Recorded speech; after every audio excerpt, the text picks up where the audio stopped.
প্রিয় শিক্ষার্থীবৃন্দ, essential study এর পক্ষ থেকে তোমাদেরকে জানাই স্বাগতম। আজকে আমাদের ভিডিওর টপিক হচ্ছে ষষ্ঠ শ্রেণীর ইংলিশ চ্যাপ্টার 15.2। এখানে একটা স্টোরি রয়েছে, এখন আমরা এটা পড়ব। এবং এই ভিডিওটি শুরু করার পূর্বে তোমরা যারা আমার চ্যানেলটি এখনও সাবস্ক্রাইব করোনি, please subscribe my channel and hit the bell icon. গল্পটি শুরু হচ্ছে এভাবে। ওয়ান ডে, একদিন, এ ওয়েলদি ফাদার, একটা ধনী বাবা, took his son on a trip to the village, তিনি তার সন্তানকে গ্রামে বেড়াতে নিয়ে গেলেন।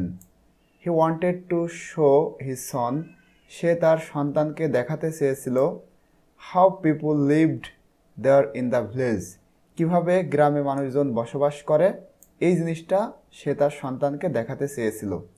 দে spent a few days and nights in a nearby house, তারা পাশের একটি বাড়িতে কয়েকটা দিন এবং রাত পার করল। The son closely saw their everyday lives, এই সন্তানটি খুব ঘনিষ্ঠভাবে দেখলো তাদের প্রতিদিনকার যে জীবনধারা সেটা, দেয়ার চ্যালেঞ্জেস, তাদের সমস্যাগুলা, অ্যান্ড হ্যাপিনেস, এবং তাদের আনন্দগুলা। After the return from the trip, এই ট্রিপ বা ভ্রমণ থেকে ফিরে আসার পর, the father asked his son, বাবা তার সন্তানকে প্রশ্ন করলেন how he liked the trip, সে এই ভ্রমণটা বা ট্রিপটা কেমন পছন্দ করেছে। It was great dad, the son replied, এবারে এই প্রশ্নের উত্তরে সন্তান বলল এটা ছিল গ্রেট, মানে চমৎকার। Did you see how life can be, the father asked, এরপরে বাবা আবার প্রশ্ন করল যে তুমি কি দেখেছো যে জীবন কেমন হতে পারে। Oh yeah said the son, এবারে সন্তান বলল হ্যাঁ বাবা আমি দেখেছি। So what did you learn from the trip, asked the father, বাবা প্রশ্ন করল যে এই ট্রিপ বা ভ্রমণ থেকে তুমি কি শিখতে পারলে। দ্য সন অ্যান্সার্ড, এবারে সন্তান উত্তর করল I saw we have one dog and they had four, আমি দেখেছি যে আমাদের আছে একটা কুকুর এবং তাদের রয়েছে চারটা। We have a pool that reaches the middle of the garden, আমাদের আছে একটা পুল মানে পুকুর যেটা বাগানের মাঝখানে অবস্থিত। And they have a river, এবং তাদের রয়েছে একটা নদী, দ্যাট হ্যাজ নো এন্ড, যেটার কোনো শেষ নাই। We have imported lights, imported শব্দের অর্থ হচ্ছে আমদানি করা, বলা হচ্ছে আমরা লাইট আমদানি করেছি। And they have the stars at night, এবং তারা রাতের বেলায় স্টার্স দেখে। অর্থাৎ এখানে সন্তান বলতেছে যেহেতু আমরা শহরে থাকি সুতরাং এখানে বিদ্যুৎ রয়েছে, রাতের বেলায় আমরা লাইট বা বাতি ইউজ করি, এবং যেহেতু গ্রামে বিদ্যুৎ নাই এজন্য তারা রাতের বেলায় তারা দেখে এনজয় করে। আর balcony reaches the front yard, আমাদের যে বারান্দা এটার সামনে রয়েছে একটা ইয়ার্ড মানে উঠান যেখানে আমরা খেলাধুলা করি। And they have the whole horizon, এবং তাদের রয়েছে পুরো একটা দিগন্ত, অর্থাৎ আমাদের খেলাধুলা করার জন্য আমাদের বেলকনির সামনে রয়েছে একটা উঠান যেটা খুবই ছোট, এবং তাদের রয়েছে পুরো একটা দিগন্ত মানে অনেক বড় জায়গা তাদের খেলাধুলা করার জন্য।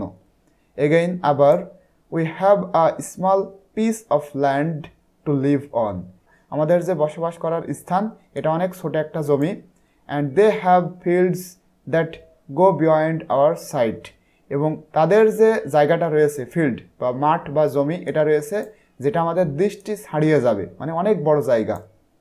উই হ্যাভ সার্ভেন্টস, আমাদের রয়েছে সার্ভেন্টস মানে চাকর বা কাজের মানুষ, হু সার্ভ আস, যারা আমাদেরকে সেবা করে। বাট কিন্তু দে সার্ভ ইচ আদার, তারা একে অপরকেই সাহায্য করে, অর্থাৎ একজনের বিপদে আরেকজন এগিয়ে আসে। উই বাই আওয়ার ফুড, আমরা আমাদের যে খাবার এটা ক্রয় করি। বাট কিন্তু দে গ্রো দেয়ার্স, কিন্তু তাদের যে খাবার এটা তারা নিজেরাই চাষ করে। We have walls around our house to protect us, আমাদের বাড়ির আশেপাশে রয়েছে দেওয়াল যেগুলো আমাদের প্রোটেক্ট করার জন্য, অর্থাৎ প্রাচীর রয়েছে।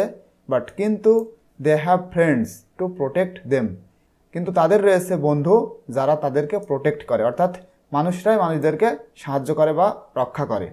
দ্য সন অ্যাডেড, সন্তান আরও বলল নাও এখন, আই নো আমি জানি বা জানলাম, হাউ হ্যাপি দে রিয়েলি আর, তারা অর্থাৎ গ্রামের মানুষ সত্যিই কতটা সুখী এই জিনিসটা এখন আমি জানতে পারলাম।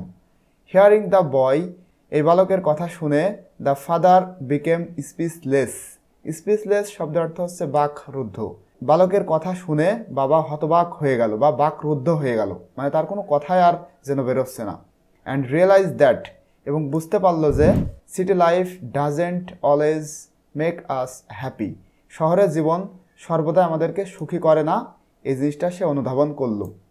It's love and care for others that make us happy, বলা হচ্ছে ইটস লাভ মানে মানুষের প্রতি মানুষের যে ভালোবাসা এবং যত্ন, মানে একজনের প্রতি একজনের ভালোবাসা এবং যত্ন, এই জিনিসটাই বলা হচ্ছে দ্যাট মেক আস হ্যাপি, এটা আমাদেরকে সুখী করে তোলে।